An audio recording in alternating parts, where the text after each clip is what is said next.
CEAP, Centro Espírita Altivo Panfiro. Uma casa de amor. Bom dia aos nossos ouvintes, que Jesus abençoe a nossa manhã de estudos. Obrigado, Guilherme. Vamos estudar, Guilherme.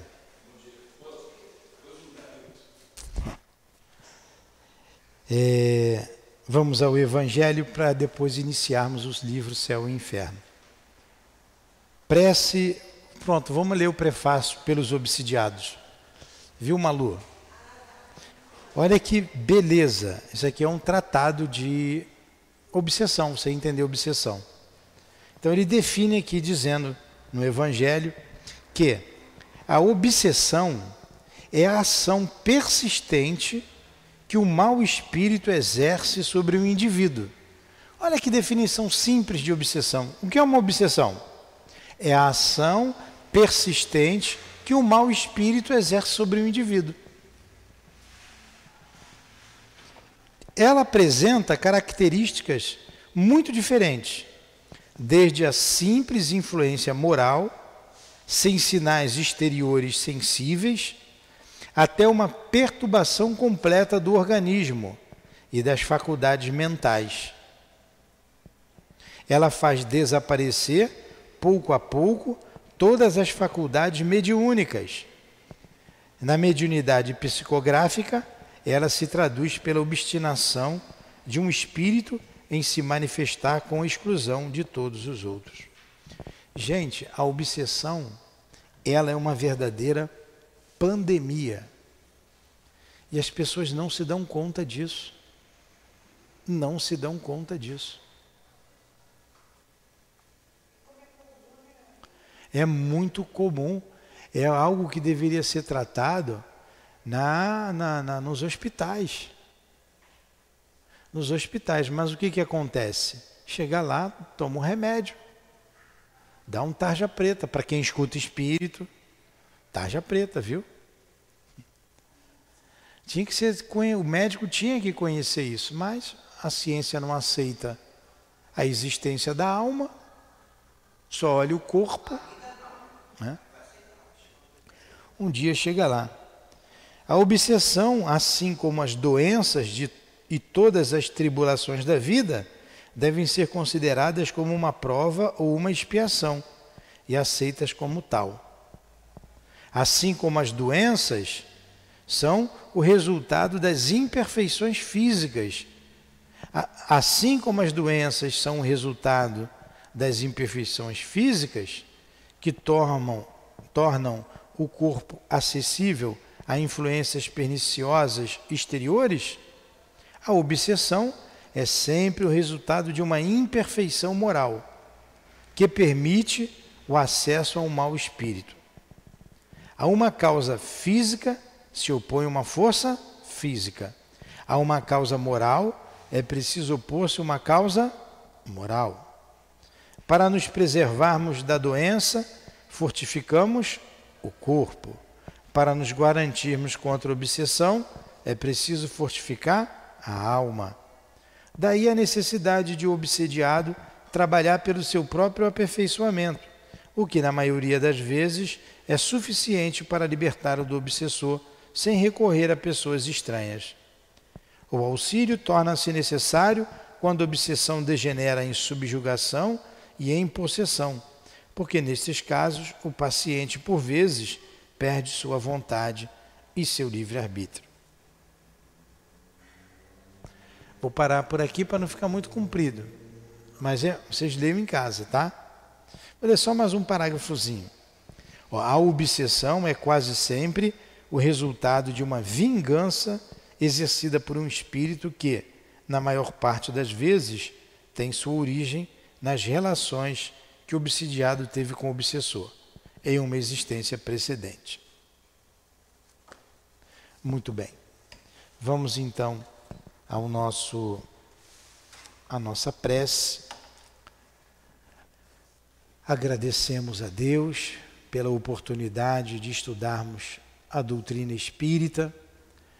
Agradecemos a Jesus sempre o nosso mestre, o nosso guia, o nosso modelo, mas também aos guias da nossa casa de amor, que nos oferece um lugar seguro, protegido para estes estudos e a prática da doutrina espírita. Então, a nossa gratidão ao altivo, à direção espiritual da nossa casa, a nossa gratidão a Allan Kardec, a Leon Denis, a quem pedimos inspiração aos nossos guias, à direção da nossa casa. Em nome desses espíritos, em nome do amor, em nome do nosso amor, minha querida, mas acima de tudo, em nome do amor de Deus e do amor de Jesus Cristo, que iniciamos os estudos desta manhã em torno do livro O Céu e o Inferno. Que assim seja.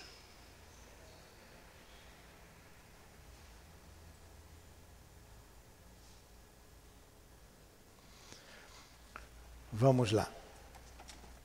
Então, vamos para o livro O Céu e o Inferno. Nós estamos no capítulo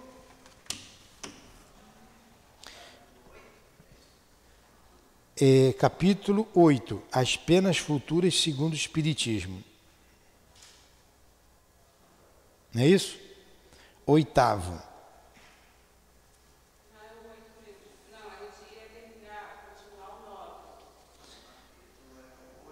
Então,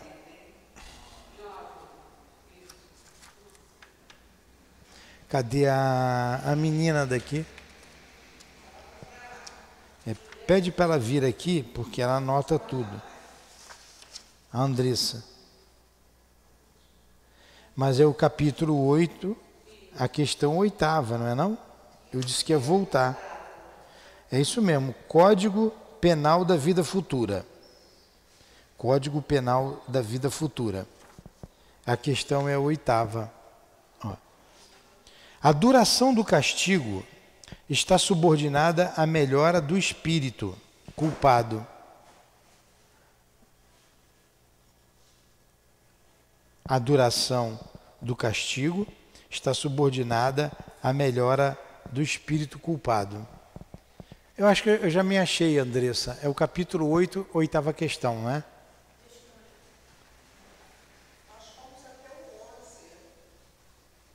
Eu fiquei de voltar um pouquinho.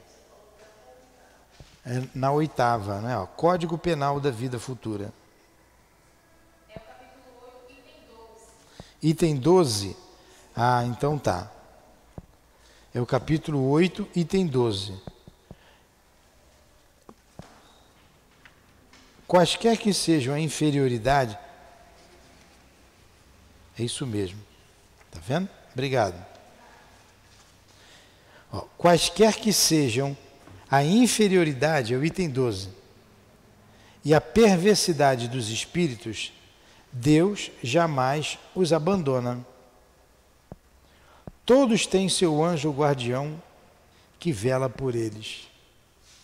Então, por mais ruim que seja a pessoa, que seja o espírito, por mais maldade que ela tem, Deus vela por todos. Todo mundo tem um anjo da guarda, sabia, dona Berenice? Todo mundo tem um anjo da guarda. Esse anjo da guarda pode cuidar de uma pessoa, mas pode cuidar de muitas pessoas ao mesmo tempo.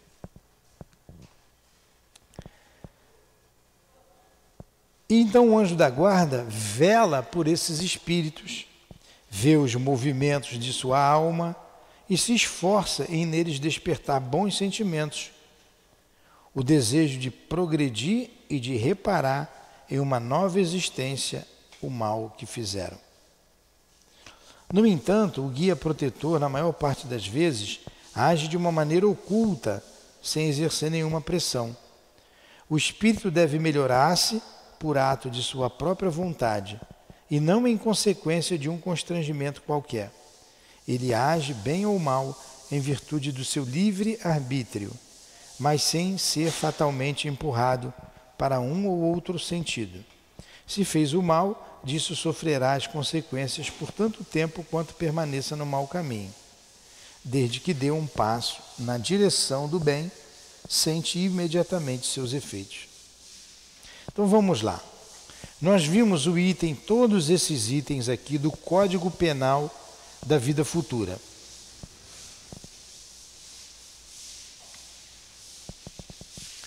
E esse Código Penal foi estabelecido pela observação dos fatos, pela observação de fatos, e não por um dogma, não por uma imposição qualquer, por um artigo de fé qualquer, observando os fatos. Que fatos são esses? Através da mediunidade, conversando com os espíritos. E se chegou à conclusão que nós temos aqui no livro. A conclusão é que não existe o inferno, não existe o céu beatífico, mas também não existe o inferno. E que a punição ela é de acordo com o mal que você pratica e ela dura o tempo necessário para o seu arrependimento. E que Deus ampara todo mundo, Deus não larga ninguém, senão Deus não seria bom se Ele largasse alguém no sofrimento do inferno. E nessa que nós demos agora, no item 12, ele está dizendo que todo mundo tem um anjo da guarda, por mais abjeto que seja um ser humano, ele tem um protetor. Ele está no caminho do mal, mas um dia ele estará no caminho do bem. E a gente sofre no mundo espiritual as consequências do que a gente fez aqui na Terra.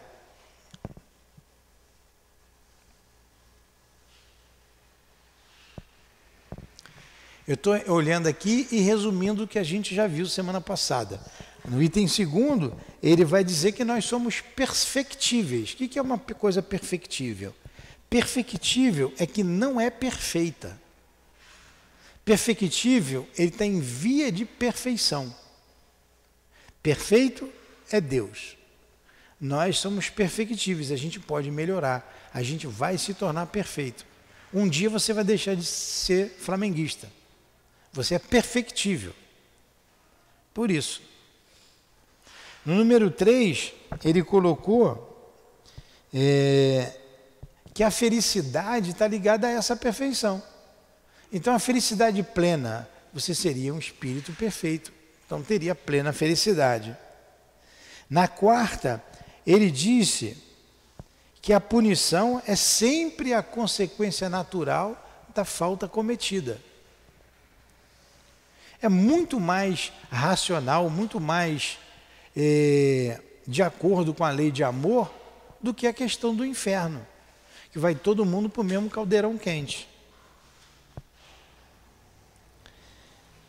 Que essa punição varia de acordo com a gravidade da falta, a sua intensidade também, que se Deus é infinitamente justo e bom, o bem e o mal são sempre levados em conta e por um pequeno mérito que você tenha, Deus te ajuda a se renovar. Na 8ª, a gente viu que a duração do castigo está subordinado ao arrependimento. Na 9ª,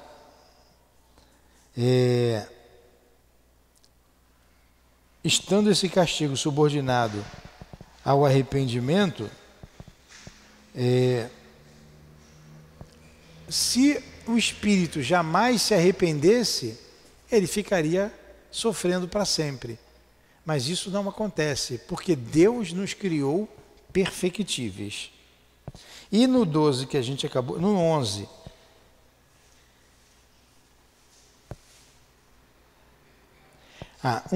uma das situações que faz com que o espírito pense que vai sofrer para frente, é o que está no 10, é você não saber quando vai acabar a punição. No 11, a gente vai melhorar, não ocorre da gente nunca se melhorar. No 12, a gente acabou de dizer que Deus jamais abandona, que todos nós temos um anjo da guarda. Tudo bem até aí? Aí ele continua aqui. O arrependimento é o primeiro passo em direção à melhora do espírito, mas ele apenas não basta, é preciso ainda a expiação e a reparação. Arrependimento, expiação e reparação são as 3 condições necessárias para apagar o traço de uma falta e suas consequências. O arrependimento suaviza as dores da expiação. Assim ele dá esperança e prepara os caminhos da reabilitação. Mas só a reparação pode anular o efeito, destruindo a causa. O perdão seria uma graça e não uma anulação. O arrependimento pode acontecer em quaisquer parte, em qualquer época. Se ele for tardio, o culpado sofrerá muito mais tempo. Então vamos lá. Eu leio, mas eu explico, viu, dona Berenice? A senhora já ouviu falar em aeronáutica? A senhora também já ouviu falar aeronáutica? Aeronáutica. O que é aeronáutica? Onde tem os aviões, não é? A aeronáutica trata lá dos aviões de voo. Sabe como é que se abrevia a palavra aeronáutica? AER. A-E-R. Ponto. Aeronáutica. Como que se abrevia padre? P-E. Né? Como que se abrevia a palavra Senhor, Berenice? Eu quero falar com o Senhor. Aí a senhora vai escrever. Em vez de escrever a palavra toda, como é que abrevia? S-R. Né? S-R é Senhor. Correto? Senhora. S-R-A. Entendeu a abreviação de palavra?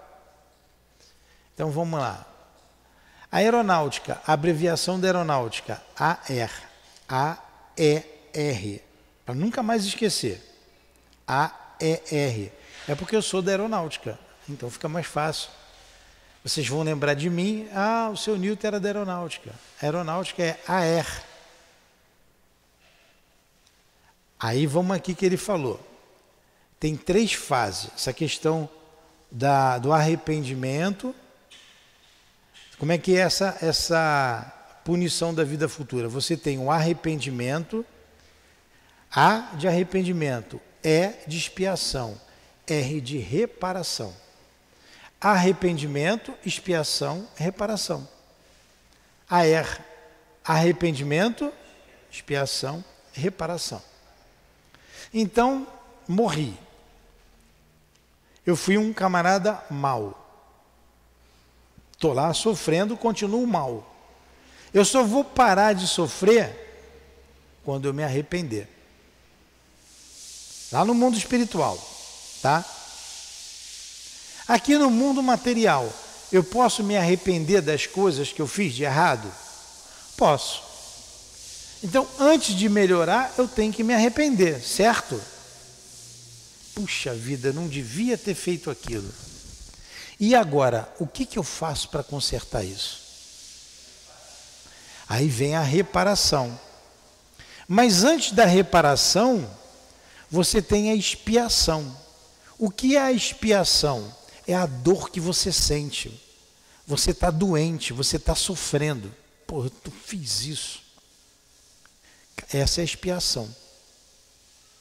Você está marcado por aquilo que você fez. E agora? Vou ter que reparar. Então você pode se arrepender aqui no corpo, pode se arrepender no plano espiritual. Você pode expiar aqui no corpo, você pode expiar no plano espiritual. Não pode? Por exemplo, quando você vê uma criança que nasceu com câncer, é uma expiação. A menina que vem aqui na cadeira de roda, é uma expiação. E nessa expiação, toda expiação, a expiação, o espírito está doente. Ele precisa ser cuidado. Toda expiação também é uma prova. A prova não está no AR, mas a prova é você fixar o conceito, entender o conceito, valorizar a vida. Se você está sofrendo, o que é a expiação, e você reclamar, você não passou na prova. Você não foi resignado. A Lurdinha desencarnou. Eu tenho muito amor por ela. Aí eu ficar revoltado contra Deus, revoltado, Deus não existe, Deus é mau, por que ele fez comigo isso? Eu estou passando na prova? Não, eu não estou sendo resignado. Agora, ela morreu, foi uma expiação? Para mim foi. Toda expiação é uma prova, nem toda prova é uma expiação. A gente tem provas na vida, né? Dificuldades. Para quê? Aprender com aquilo que a gente está sofrendo. Então, arrependimento é o primeiro passo. Expiação é o segundo. Com a expiação tem a prova. E o terceiro do passo é a reparação. Reparar o mal que você fez. A reparação só se dá aqui na Terra. Por exemplo, eu posso ter sido alguém que fiz muito mal para as pessoas. Fui duro. A vida inteira. Morri. Quando eu morri, eu me arrependi. Eu falei, meu Deus, o que eu fiz? Olha o arrependimento aí. Espio porque a consciência está culpada. Aí peço para voltar à Terra e vou dizer assim, eu quero ser médico para ajudar as pessoas. Aí vou ser um médico que vou lutar muito, aí olha aí as lutas da vida, as dores da vida, e vou atender as pessoas, eu vou reparar o mal que eu fiz atendendo, dando saúde para as pessoas. Entendeu? Reparando o mal que eu fiz. Ah, mas eu não sou médico, não estudei. Ah, o médium repara. Quando você está dando um passe em alguém, você cobra dinheiro?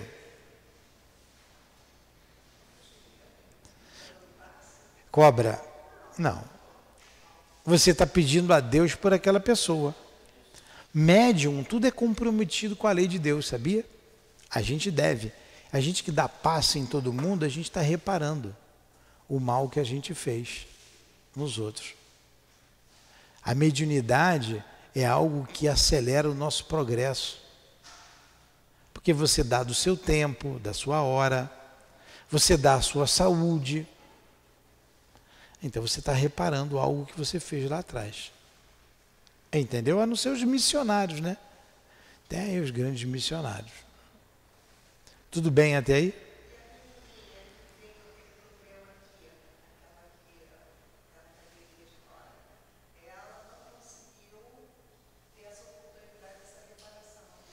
Ela está na expiação. Depois ela vai ter que se arrepender. Aliás, ela já se arrependeu, ela está na expiação. Depois ela vai ter que reparar. Entendeu? Vai ter que voltar. Que lê a mão dos outros? Ali são médiuns que percebem na linha das mãos, ela vê assim, o futuro ou o passado da pessoa. Se ela ganha dinheiro com isso, ela está sendo assessorada por um espírito que não é bom. E ela está fazendo alguma coisa com interesse, ela está te cobrando. É a mesma coisa, você conversar com a gente sobre o plano espiritual e eu te cobrar. Eu te dar um passe e te cobrar. Então, eu não estou sendo um médium cristão. Aí quando você vai lá na pessoa que lê a mão, a senhora lê a mão? Não. A vizinha que lê a mão, né? É sempre assim, nunca é a gente, é a vizinha que lê a mão. E a vizinha cobra? Cobra. Quanto é que é para ler a mão? R$20, está baratinho aí. Vamos lá, Malu? R$20 para ler a mão? E ela adivinha mesmo? Não, erra tudo. Erra tudo. Então a senhora já foi lá, né? Então, a vizinha lê a mão e erra tudo. Então ela é uma embusteira. Ela está enganando as pessoas. É uma embusteira. É um falso profeta. Vocês estão entendendo? Vai responder por isso. Um dia ela vai se arrepender. Ela vai dizer, pô, enganei tanta gente. Aí a conta chega, entendeu? Ela vai responder. Aí um dia ela vai ter que vir como médium. Médium mesmo, para aprender a servir desinteressadamente. Aí é que vai vir a reparação. Ela vai se arrepender, ela vai expiar, depois ela vai reparar. Quer dizer que a vizinha da dona Berenice lê a mão. Não é a dona Berenice não, viu? É a vizinha dela. R$20, dona Berenice? Pô, baratinho, né? Baratinho. Vamos lá. Hã? Pai de Santo também cobra isso? Ó. Ó, chegou uma moça aqui que pagou R$300 no Pai de Santo. Pagou 300, mandou, olha só, ela pagou 300, mandou voltar, quando voltou pagou mais 300, aí mandou voltar uma terceira vez, ela não quis.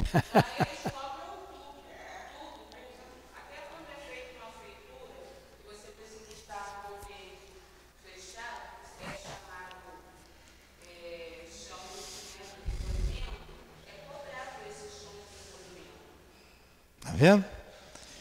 Tudo são os outros, né? Vocês não foram nesses lugares, ninguém faz isso também. Vamos lá. A gente falou aqui, mas vamos ler. A reparação consiste em fazer o bem àquele a quem se fez o mal. Aquele que não repara seus erros nesta vida, por impossibilidade ou má vontade, se reencontrará em uma existência posterior em contato com as mesmas pessoas que tiveram queixa dele, e nas condições escolhidas por ele mesmo, de forma que possa provar-lhes a sua dedicação e fazer-lhe tanto quanto mal lhes tenha feito. É isso aí que a gente acabou de dizer. Você vai ter que ficar no meio daqueles que você fez o mal para reparar esse mal fazendo bem. Tá legal? Pergunta?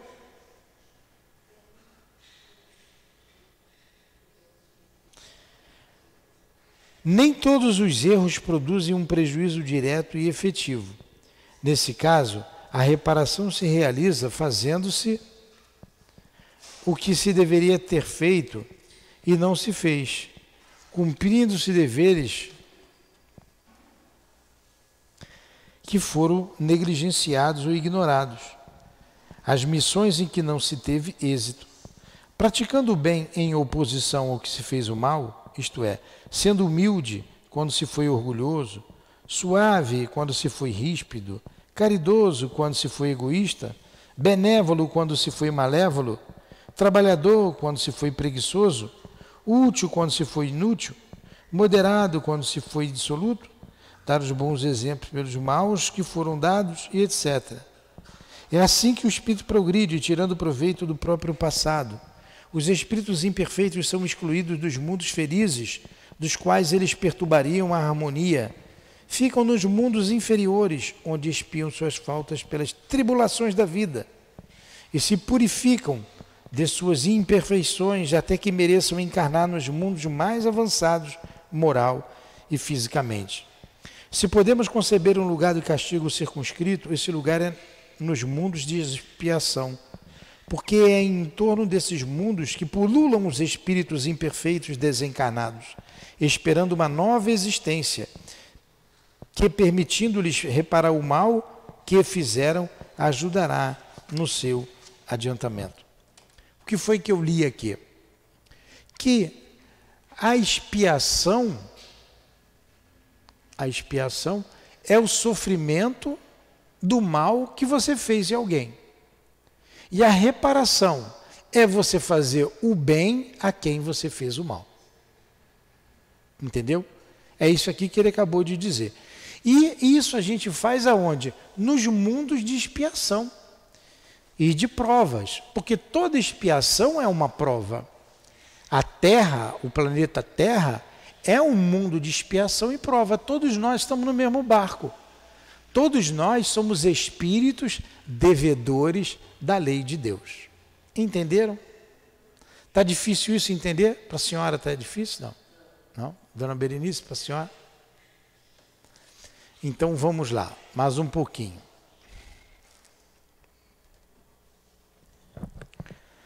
Está cansativo? Não. Então, número 13. Seria um erro acreditar que, por causa da lei do progresso, a certeza de cedo ou tarde chegar à perfeição e à felicidade pode ser para o espírito mau um encorajamento a perseverar por mal. Ah, já que um dia eu vou ter que ficar bom mesmo, deixa eu ir fazendo mal até quando der. Isso é um erro. Isso é um erro.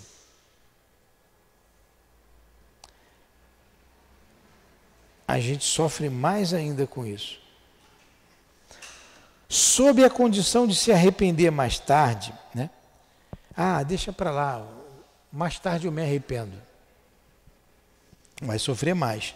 Seria um erro porque, primeiro, o espírito inferior não vê o término da sua situação. Segundo, o espírito, sendo o autor da sua própria infelicidade, é o espírito que é o autor da sua própria infelicidade. Acaba por compreender que depende de si mesmo fazê-la cessar e que quanto mais tempo persistir no mal, mais tempo ele será infeliz, que seu sofrimento durará sempre se ele mesmo não lhe der um fim. Seria, portanto, um falso cálculo de sua parte, do qual ele seria primeiramente vítima. Se, ao contrário, segundo o dogma das penas irremissíveis, toda esperança lhe está para sempre proibida, ele persevera no mal, porque não tem nenhum interesse em retomar o bem, que para ele não tem proveito. A razão diz que do lado está a verdadeira justiça providencial, aquele onde mostra o maior amor de Deus por suas criaturas.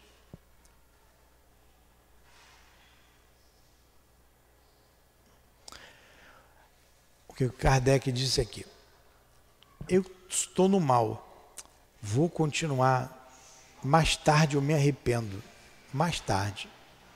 É um engano, deixa para outra vida, depois eu vejo como é que fica. Vai sofrer mais, porque a lei de Deus cobra isso, é da lei. Você não vai ter a consciência tranquila, você não vai conseguir ir para um lugar bom, você não vai conseguir. É por isso. Então a gente tem que se arrepender o quanto antes e começar a reparar. A gente que está reencarnado, a gente tem tudo para melhorar, tudo. Porque por que eu vou esperar morrer para voltar para reparar? Por exemplo, a prova da pobreza, vocês que moram na comunidade, é uma prova. É uma prova e para muitos uma expiação. Pode ter uma missão ali? Pode. Alguém pode ter dito assim: eu vou voltar pobre porque eu quero experimentar a pobreza. Pode. Mas a maioria está ali porque fez alguma coisa que não deveria com a riqueza. Foi indiferente à dor alheia. Só queria para si.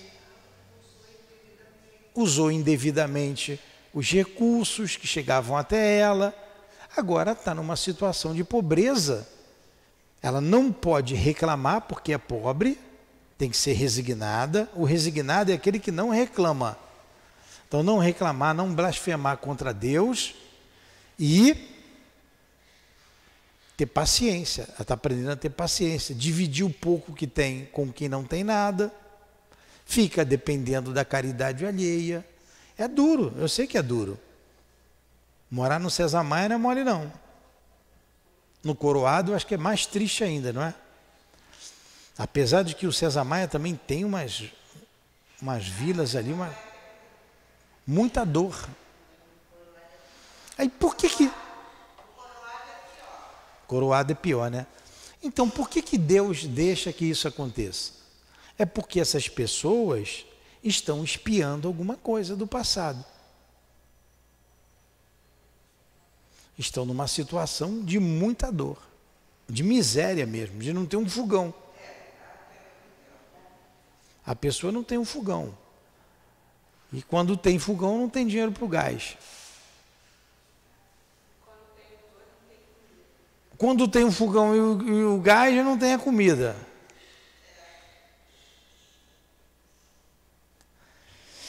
Então é uma situação de expiação. É uma expiação. Agora você vê pessoas muito orgulhosas. Uma vez a gente conseguiu um fogão, uma geladeira, ventilador, colchão, tudo lá para uma pessoa. Você acredita que ela vendeu tudo, sumiu? Vendeu tudo. Passaram-se uns meses. A pessoa volta aqui, sem nada. Aí mobiliza daqui, mobiliza dali, pede daqui, pede dali. Conseguimos geladeira, fogão, cama, televisão.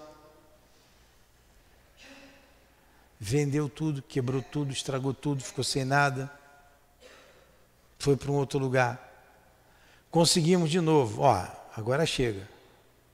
Você tem que se estruturar. Mas conseguimos uma geladeira, conseguimos um colchão. Ó. Cadê a geladeira, fulano? Ah, vendi. 3. Essas foram 3. 3. A gente foi lá, cadê a geladeira? Vendi por R$100. Porra, a geladeira aqui valia uns R$1.000, vendeu por R$100. Não tinha nada. Você está vendo que o espírito ele não compreendeu a situação dele. Essa pessoa é muito orgulhosa, não se conforma com o que está passando, quer dinheiro, usa para droga, fora os aluguéis que foram pagos com dó de não ficar na rua. E aí? Esse espírito está aprendendo alguma coisa? Não. Esse espírito é um espírito revoltado, não valoriza a ajuda alheia, não valoriza, então ele não está aprendendo nada.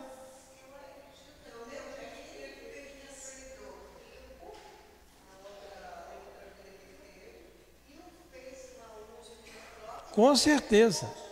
Isso mostra que numa outra vida esse espírito fez mau uso do dinheiro, desperdiçava tudo, mas tinha muito. Agora está nessa situação. Fala, Berenice. O espírito destruidor. Destruidor. O que ele está aprendendo? Nada. Essa expiação valeu? Não. Ela vai ter que passar de novo pela expiação, vai ter que reparar ainda o mal que ela fez, que dá para ver que fez mal, mau uso do dinheiro, mau uso dos recursos. Então é um espírito que continua estacionado. Vindo rico ou vindo pobre, não vai adiantar nada, ele não consegue progredir. Aí a lei de Deus faz assim, dá mais dor ainda, mais dor, para ver se ele aprende. Ou, se estiver se complicando muito com a lei de Deus, ele é sacado da vida, para não se complicar ainda mais. Sacado, morre, de repente. Aí chega num plano espiritual, porra, fulano, olha só, caraca, de novo. Mas Deus não fala assim não, quem fala assim sou eu. Deus é paciente. Aí mais dor para aprender. Entendeu como é que funciona?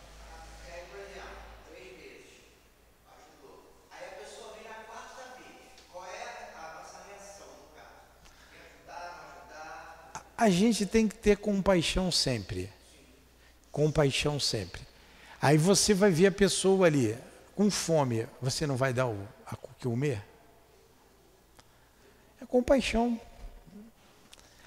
Quantas vezes você fez isso? E se você já fez isso muitas vezes também, e a misericórdia de Deus foi tão intensa que hoje você está aqui, já ouvindo, começando a ouvir. Mas o que a gente já fez lá no passado que a gente não lembra? E se nós estamos aqui é porque a gente deve à lei de Deus. Então essas pessoas, eles estão desenvolvendo em nós a paciência, a compaixão. Sabe que não tem jeito. Quer ver uma coisa? A gente parou um pouco. Quantas vezes, olha que é a expiação. A nossa amiga ali da frente, a Selma. Todos os dias ela vem aqui. Cheio de razão, né? E cheio de razão. Todo dia. Não, daqui a pouco ela chega aí. Ontem ela ganhou um dinheirinho, então ela não vem hoje. Deve estar chapada ali. Então ela chega aqui bêbada, pedindo R$2, R$3. E a gente sempre dá. O que eu vou fazer? Sai daqui? Vai embora? Conselho não adianta falar mais.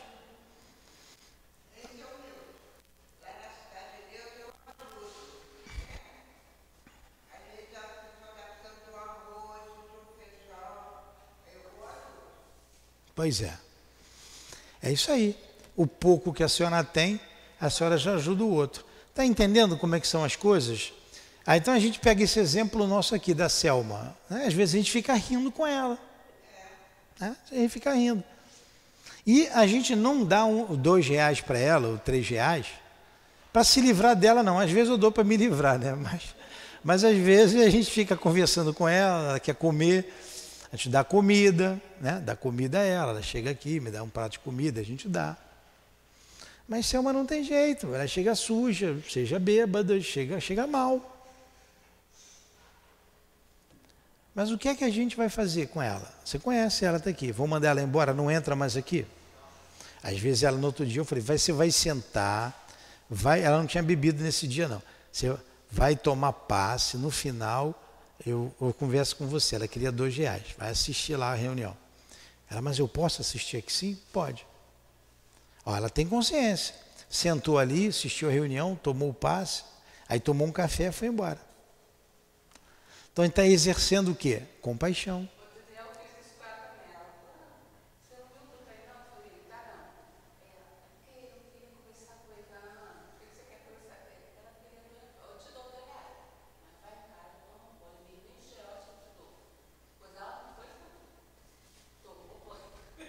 E voltou. É isso aí, boa ideia, vou passar a fazer isso com ela. Então vamos parar por aqui, para a gente começar na aula que vem aqui. Onde é que a gente parou? No 13, né? Então, vamos parar no 13. A gente vai fazer a nossa prece. A gente vai parar no item 13, tá? Capítulo 8, item 13. 14? Próxima aula, o item 14, tá? Deixa eu marcar aqui.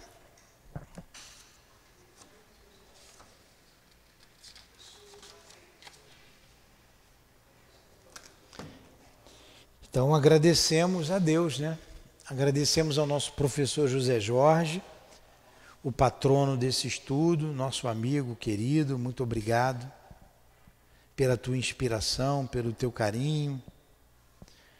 Muito obrigado ao altivo, aos guias aqui presentes, às nossas irmãs queridas, Cidinha, Neuza, Elvira, Lurdinha, Dona Ivone.